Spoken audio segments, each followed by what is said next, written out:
Here's Jeff in L.A. Got a chance? Jeff, good afternoon. How are you today? What do you have for me? Hey, Chris, big fan.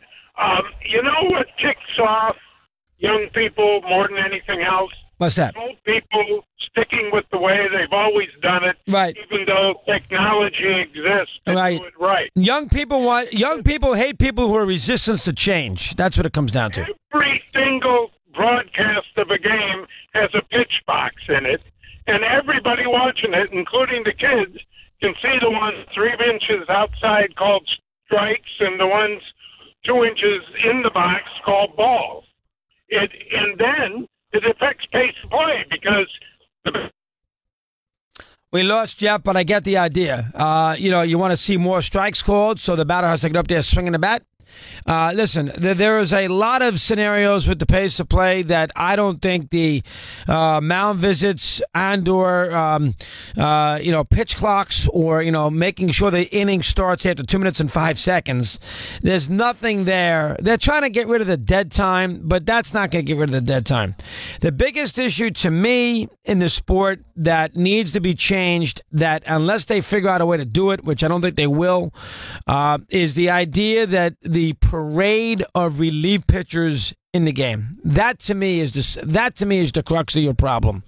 The idea that the managers in today's baseball brings in a bunch of relievers essentially from the 6th inning on, even earlier than that, we saw it. 6th inning on here, bring in literally 4 to 5 relief pitchers. Some of them in an inning, some of them the next inning. They don't give up a lot of runs, and they throw 1 million strikes, they strike 1 million people out, and the game crawls to a halt. That to me needs to be changed. Now, I don't know how you're going to do that. I think, the accent has become more on the anonymous guy out of the bullpen who throws 100 miles an hour that you or me and nobody else in America has heard of. That's the problem. Why was Houston against the Yankees so much fun? Well, a lot of it had to do with Verlander, who went all the way in Game 2 and went 7 great innings in Game 6. A lot of it had to do with him, because it was fun watching him navigate that Yankee lineup with seasons on the line, because their bullpen was so bad, they were afraid to go to that bullpen, so they kept Verlander on the mound. And Verlander, they didn't go up there, they didn't go talk to him on the mound, they stayed away from him, they didn't go out there and make 1 million changes. He threw strikes, and the game moved along much better, and the game was good. That, to me, is the biggest issue. And until you solve that, I'm not too sure how any of this other stuff's going to work, to be honest with you. Tony is in Dallas, and he's with us here. He's on Mad Dog Unleashed. Tony, good afternoon. It's your turn. How are you today, pal? Hey, Christopher, I'd like to address the J.D. Martinez signing, which I couldn't really understand if you were like on the fence or you were more on the side of the Red Sox with it. But I'd like to compare it to how we always tend to compare things, is how it relates to the New York Yankees. And I think it's a slam dunk for the Red Sox as opposed to Stanton. And literally all you have to do is look at the numbers, because the J.D. Martinez deal, although it was 110, yet Scott Boras set the market or tried to set the market at 150. So they got him from 110. But where the Red Sox have the advantage is after this year, and the Yankees don't. And I know the Yankees are okay with signing a big contract like an A-Rod and getting 1 World Series out of it and going into 7 or 8 years of misery, and that's okay. That's just the way that they do business. But the Red Sox literally, if it doesn't work out this year for them, remember, they have David Price, who they're banking on David Price having a very good year this year. Why? Because his opt-out is after this year, and they want David Price to opt out of that ridiculous contract. If David Price has a mediocre year, he's not going anywhere. So they have that to hang on to. This is also the last year for Hanley Ramirez. They have already agreed to pay Mookie Betts. Dustin Pedroia is on his way out. They don't have to pay Benintendi for another 3 years. They literally have, as opposed to the Yankees, they're going to have to pay Judge. They're going to have to pay Bird. They're going to have to do something with Gregorius. They're going to have to start paying that pitching, and it's all going to kind of sandbag on them a couple of years down the road. The Red Sox are going to have to. The Red Sox eventually are going to have to pay Betts. They're going to have to pay Benintendi. They're going to have to play Bogarts. Spread out. They're going to spread out. But Judge has only played 2 years. I mean, they got a long time before they're going to worry about paying Judge or Sanchez or Bird. But here's the thing. So let's say 1 year with Giancarlo Stanton, which means that so they have to pay Judge in 2 years. Bryce Harper comes on the market. No. They played Judge in 4 years. He's only played 2 seasons. 4 years. Okay, right. So they pay Judge in 4 years. Bryce Harper comes. So where does that put the Yankees in the Bryce Harper, Mike Trout scenario now that they have Stanton and they know that they have to sign some pitching? Well, I think what I'm saying is, go ahead. What I'm saying is mathematically, although you may say it's high for J.D. Martinez, which I agree with you, but I don't really think any of the contracts are really, according to par.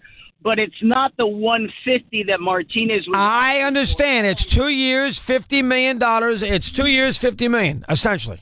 That's what they paid J.D. Martinez. He can opt out after the second year. He didn't opt out for after 1 year because he knows next year it's a bad time to opt out because you got Machado and Harper. So you can't opt out then if you're a free agent. So he opts out after next year, after 2 years, when he very well could be the only big free agent. I have to look at the class, but he'd be a big free agent, and he can maybe go cash in. So the Red Sox, you're 100% right. This is a good contract for them. Maybe Price does opt out. If Price has a big year, he might get out of Boston. I think the Red Sox probably would let him go in that scenario. And if he has a bad year, he won't, because who's going to pay him all that money, despite the fact he may not like playing in the Northeast. But they're in decent shape financially. He's got a lot of young players. But outside of Stanton, so are the Yankees. I mean, Judge makes no money. Sanchez makes no money. Aaron Hicks makes no money. Severino makes no money. Greg Bird makes no money. The Gardner contract's up after next year. It's $13 million. They won't have to go crazy for De Gregorius for a while. All right? I mean, he's going to make good money, but not go crazy. The Yankees are really in a pretty decent scenario. They're going to have Torres play here sooner or later. Andujar play sooner or later. The young third baseman. Torres can play second. And they're going to have 5 or 6 years of control. The Yankees are in good shape, too. So the idea, now I know they got Stanton, and they're stuck with him now. Unlike, say, what the Red Sox with Martinez has the out clause. Stanton, if he does have the out clause, he's probably, unless it's L.A., he's going to sit tight. So I understand.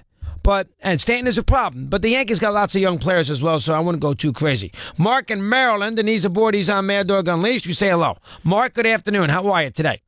Hey, Chris, pretty good. I wanted to talk about this pace of play, but let me ask you about Hosmer first. Did he have any other offers at all on the table? Oh, Kansas City. That's it? That's it.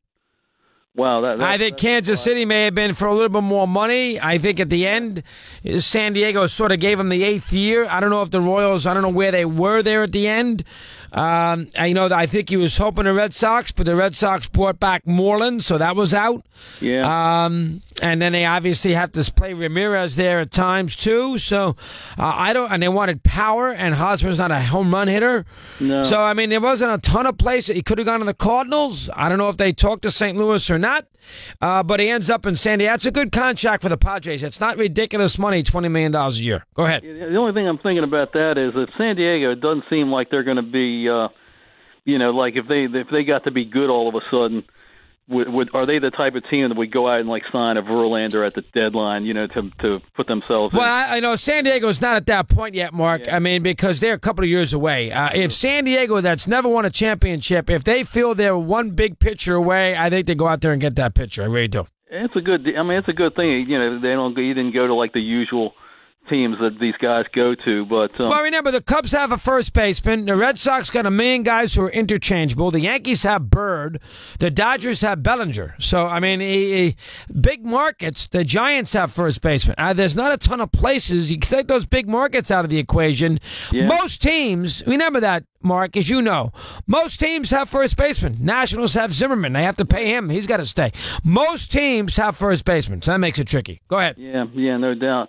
So as far as this pace of play thing goes, is that directed more at people at the game or for the TV view? Oh, TV. I think everybody tells us, and Manfred might address this today, I think people at the game with so many other things to do while they are at the game, whether that is take a walk around the outfield and eat into their, 9 million pounds, get, 32-ounce bottles of Coca-Cola and stick it in a cup with ice and spend $20, whether it's play Pop-A-Shot, whether it's go down a stupid slide. The baseball fan now, what he does is he takes his kids to a game in June, and they sits in the stands. He feeds them. He sits them in the stands. They walk out after the top of the bottom of the second inning, and they take a walk around the ballpark to eat again. They get the Carvel ice cream. They say play Pop-A-Shot. that, they do this, they do that, they sit down for another inning, and then they go home. I mean, and so they don't care how long the game is. So from that perspective, it's a little different for the person at the ballpark. For the fan watching on TV, it's different because you're sitting there, and how much beer can you drink on a Friday night? 14 in front of the hour. Mad Dog on.